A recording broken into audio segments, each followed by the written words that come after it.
Steve McClaren is going to be coming back to Manchester United and working under Erik ten Hag as one of his assistant managers. They've obviously known each other for their time in 20. And in this video, I want to run through a podcast with Steve McClaren where he runs through Erik ten Hag in detail, the relationship he had with him, the foundations he saw in the beginnings at FC20, how he's developed over time. And in this video, I think you'll learn quite a lot about both Erik ten Hag and McClaren's relationship with him, because we need to understand how that dynamic's going to work at Manchester United. I want to say a big thank you to Josh, Steve McClaren's son, because he's letting me use this content from the McClaren's Performance podcast. I'll leave the link to the full podcast in the description, and also Josh will be coming on the United People's podcast later on, after Steve McClaren has been confirmed, and then we can have a real insightful chat about that. But look, if you do enjoy this video by the end of it, please would you consider subscribing to United People's TV, because I genuinely think you'll really enjoy this video. I think you'll learn quite a lot about Erik ten Hag, about Steve McClaren, about their working relationship together, and how that's going to transform Manchester United and transfer to Manchester United. Let's run through this. And in this first bit here, I'm going to be using clips that I've watched the whole podcast, and I've taken the best bits out, so you can just understand it in bite-sized form. Let's run through this first bit here, where McClaren speaks about ten Hag's meticulousness and his organisation. I was very fortunate to have him in my first year as my assistant, and I didn't have a clue about Dutch football, the environment, the culture, and I met him on the first day, and we were training the next day. And I was just thinking, pre-season, I've just got the job, press conference, then I'm going to meet Erik, and then we're pre-season training tomorrow. So I said to Erik when I met him, Erik, what have you got for tomorrow? What have you got lined up? Let me get into it. Then we'll have a talk about, the 6-week plan ahead for pre-season, and your thoughts and my thoughts. Well, he just produced this document folder. It was so thick, and every day for the next 6 weeks was documented in that folder.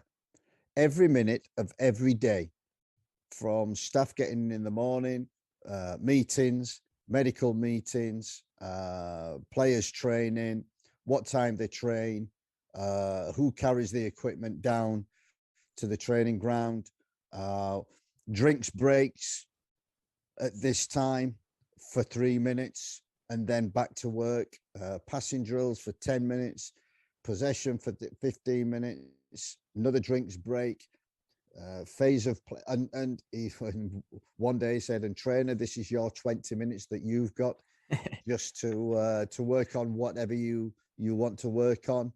I said, thanks, Erik, that's good. And this was not just for one day, not just for a week. This was, Josh, for 6 weeks. It was phenomenal. I've never seen it before, and I've never seen it since. And I thought I used to plan, and I really did, because I had to do the pre-season. So I had to plan every day. I never planned it to the detail that he did. Now, this is really something. If you watch my video that I did this yesterday about the ruthlessness of Erik ten Hag, there's so many ex-players that talk about the meticulous nature of him. And I think that's something that's really, he's learned, not learned specifically from Pep Guardiola, but that time that he went and he became, I think, the academy coach at Bayern Munich under Guardiola. He learned a lot there, and the fundamentals that he had only became even more fundamental to how he is as a coach and a manager. But that sort of level of organisation, it's needed. From that sort of first impression that he left on Steve McClaren is the sort of first impression he needs to leave on these players. Because, for too long, they've just been passengers, haven't they, at Manchester United? They've complained that they haven't had a man who's the right sort of coaches in. They complained about Van Gaal, Mourinho, Solskjaer, and Rangnick. They won't be able to complain about Ten Hag. They might not like him, but they won't be able to complain about him. And that sort of lasting impression clearly still exists on McClaren. And the thing I find interesting about that is where it goes to show how hands-on Ten Hag is. He really is the coach. Now, in this next bit here, McClaren speaks about how Ten Hag established the sort of like the philosophy and the culture and the environment at FC20. And remember, by the way, when you listen to this, Ten Hag was the assistant manager at this point. It was Steve McClaren who was the actual manager. But it kind of almost sounds like he was following what Ten Hag was setting out. And there was no flexibility within that.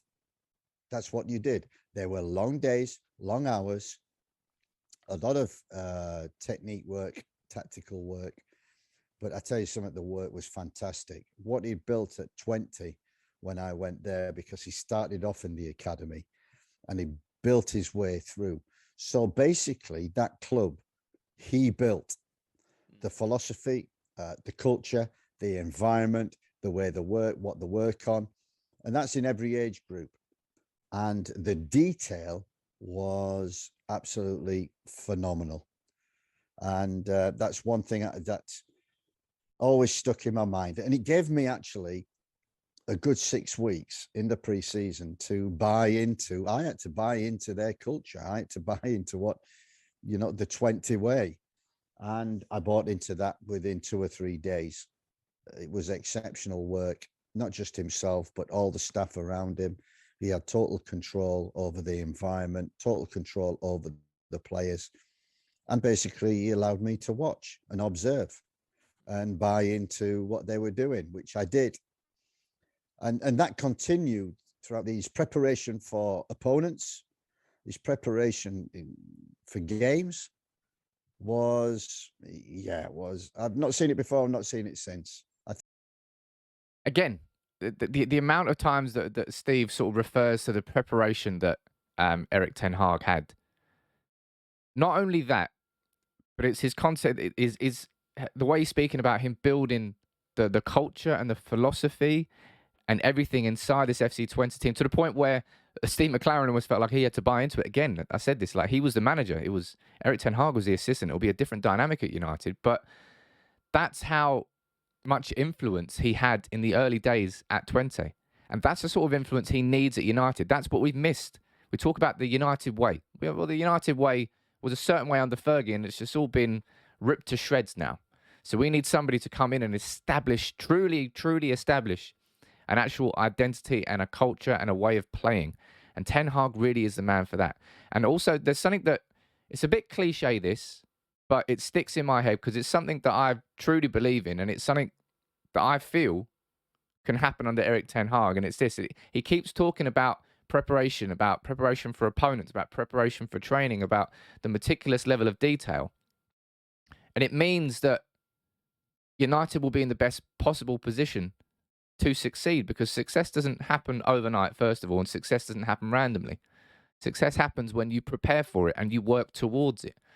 And that's something that's clearly a fundamental part of the Ten Hag philosophy, the overall umbrella philosophy. I'm not talking about the Ajax way of playing and a certain style of football.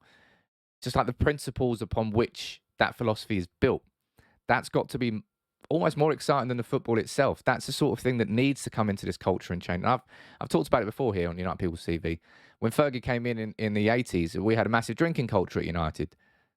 Just not overly professional. I mean, professional enough, but they could be better. And Fergie had to get rid of that. Now, Ten Hag's going to have to do not as obviously drinking is a bit different, but this culture that's here now, he's got to take all of that out. And I'm excited to see what goes on there. And of course, all this preparation, you've got to work hard to do it. And that's exactly what McClaren here speaks about. I think the second thing, first thing was his attention to detail. The second thing was his work ethic. And I always used to pride myself on being the first in and the last away, wherever. I could not beat Erik in, and I would have to throw him out of the office so that I would be the last to leave. And it became a little competition between us. I could never win. That's, I mean, you can laugh and smile about it, but again, if you look at Cristiano Ronaldo, a man who had all the talent in the world, but had he not had that work ethic alongside him, Ronaldo would not be the greatest of all time. The only reason he's got there is through his own hard graft and hard work to maximize the most of what he's got. And clearly that's another asset to Erik Ten Hag's management style. Sometimes that obsessive style can be a hindrance to some people, and it may cause clashes, and no doubt it will cause clashes at Manchester United because it is a clash of cultures. But just everything here from Steve, as I said, this is a man who you might not be that excited about Steve McClaren coming back in, all right? because probably you think, oh, this is a hark back towards the Fergie days. We need to step away from this. We need to go into a new situation. And I agree with that completely. But Ten Hag's relationship with Steve McClaren is based upon the work that they did together in Holland. It's got nothing to do with United. He could be joining a different club altogether in England, and he would probably still bring Steve McClaren in. It's more a coincidence that Steve has worked with Manchester United more than anything, I think. It's their relationship from Holland that's the foundation of their partnership as an assistant and a manager, rather than what he's done at United. But that work ethic there, I like the sound of that. And this next bit here, this is where Steve talks about Ten Hag's development as a coach and quite a lot of what he learned under Pep Guardiola, but also his ability to play different styles. And as I said, this is all about the overall philosophy, but that can come in different forms. The key thing, what I saw from Erik in that first year, and what I've seen him develop at Go Ahead Eagles when he first went into management, he must have learned so much at Bayern Munich's second team with Guardiola there as well. But also, I used to go watch Utrecht play when he came back to Holland, changed systems, bought different players, different way of playing. And then with Ajax, he's just adapted and changed. And, you know, he's got a philosophy. He's got a way of playing, way of working.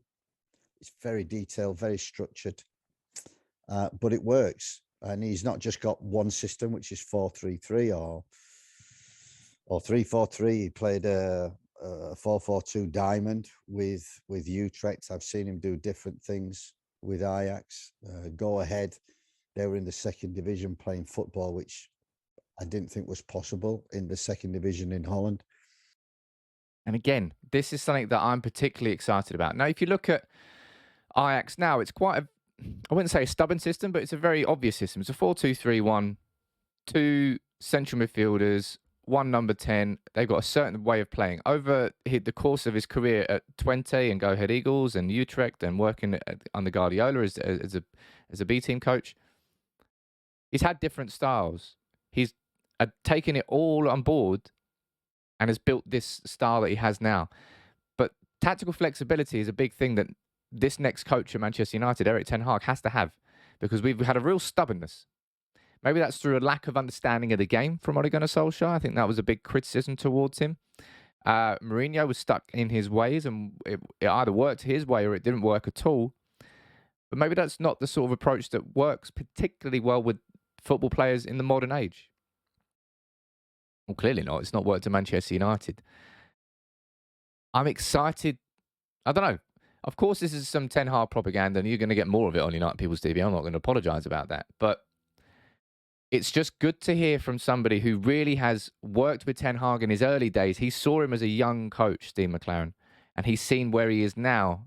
And to hear all this insight into, there were certain things I saw there that have just blossomed and grown. It's fantastic to really hear. And this bit really is probably one of the most important parts of it, because you can talk about all the preparation in the world, but if you can't change a game inside a game, then you're not really an elite level coach. And this bit it goes into particular detail to explain this. And his strength was on the field, the game. He could read a game and he could adjust and make adjustments. And that's the key, because, as I say, everybody can prepare, everybody can work hard, everybody can have a plan. But on Saturday, kickoff, 3:00, that plan goes out the window sometimes. Opponents are different. They change the way of playing. They change the style. And often I used to be, what do we do now, Erik? What do we do now, Erik? And that was always, Erik, what do we do now? And Erik would, well, drop the number 10 down to the number 6, push the number 2 a little bit forward, get the centre back to step into midfield, and we'll be okay. Did that, the game changed, just like that. And I always remember one of the famous tactics they used to have if they weren't controlling the game was, Erik, what do we do now? Well, trainer, we're not controlling the game, so I think we should go man to man. I remember the first time I said, what, man to man? He says, yeah, man to man, all over the field. I said, you're joking, aren't you? You can't leave the centre back man to man and one at the back. Yep, we do. Go on then. And went man to man. He changed the system, told the players. Players knew exactly what to do. Went man to man. Oh my God, changed the game, Josh. I've never seen. And that's what he did. He impacted in the 90, 95 minutes. His tactical nous, his reading of the game, his adjustments were second to none. As I say, never seen it. But the best was Sir Alex when I used to. What we're going to do now, Gaffer? Well, we're just going to put him there and him there and him there. We'll put him on and him on, and it always worked. And I couldn't. And it was illogical. As sometimes I used to say to Erik, "That's not logical. Doesn't matter. It will work." And the Gaffer was the same. That shouldn't work, but it worked. I mean, if that doesn't put a big smile on your face, the idea of that, then I'm not sure what will.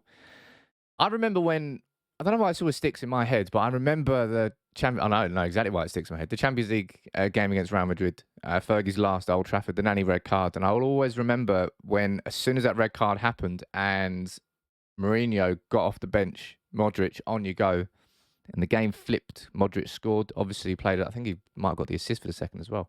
Can't remember. But that sort of in-game management, we've needed that for a long time. Rangnick's had a couple of good examples of it, but then it's kind of all unfolded towards the end of the season, so you can't really talk too much about the good things that you've seen under Ralph Rangnick. But we need that. We need somebody who has an ability to look at a game, to step back from a game and say, this is what is needed. We need someone who's a coach first and foremost. And that really is probably one of the big takeaways from this interview, from this video here, is Erik ten Hag really is a coach first and foremost. He might be the manager of Manchester United, but as you can see there, he was the assistant under Steve McClaren at FC20, but it almost sounds like the other way around. Steve would be looking for Erik ten Hag for advice on how to change the game. And he'd listen to him and it would work. It should really excite you about what's coming at Manchester United there. Yeah, I'm dead excited. I really am. It's really fantastic. As I said, there's a link in the description to the full interview. I would encourage you to go over and read it. There's two more points that I want to raise from it. And this first one here, Steve talks about the overall development of Erik ten Hag over his career. What he needed to develop and has developed is his work is on the field. He is a top coach. Top coach. What he's developed is his leadership. And that's through the experiences that he's had and the toughness that he's had to go through with Ajax at the beginning was very difficult because Amsterdammers are Amsterdammers and 20s are tuckers. They're the farmers. So he had a tough time in the first 6 months, came through that. And I've been to see them quite a few times and they play some of the best football. Has got them working. Got them working. That's one thing Erik ten Hag absolutely has to do at Manchester United. But yeah, it's clearly obvious that in the same way that you can look at, as I said, the Ronaldo comparison again. Ronaldo had all that natural talent, but without that work ethic to maximize it, he wouldn't have got there. Ten Hag clearly had real natural capabilities as a coach, but he's developed as a leader with the experience that he's got from Go Ahead Eagles, from Utrecht, from Twente, from Bayern Munich. I think the Bayern Munich one is clearly because I believe he went from being a manager, stepped back into being like a B-level manager, so a couple of steps down, but he did that to go and work under Pep Guardiola. And clearly that's something that's helped round him as an overall coach and helped really establish his fundamentals, even if they were there before Guardiola and working underneath him. Well, not even working underneath him, just watching and learning from him. And they became even more established after it. This final point here, though, this is great. I like this one. And it's not really a point, but this is the sort of thing that should really get you excited about football. He's ready for the next step and the next step up.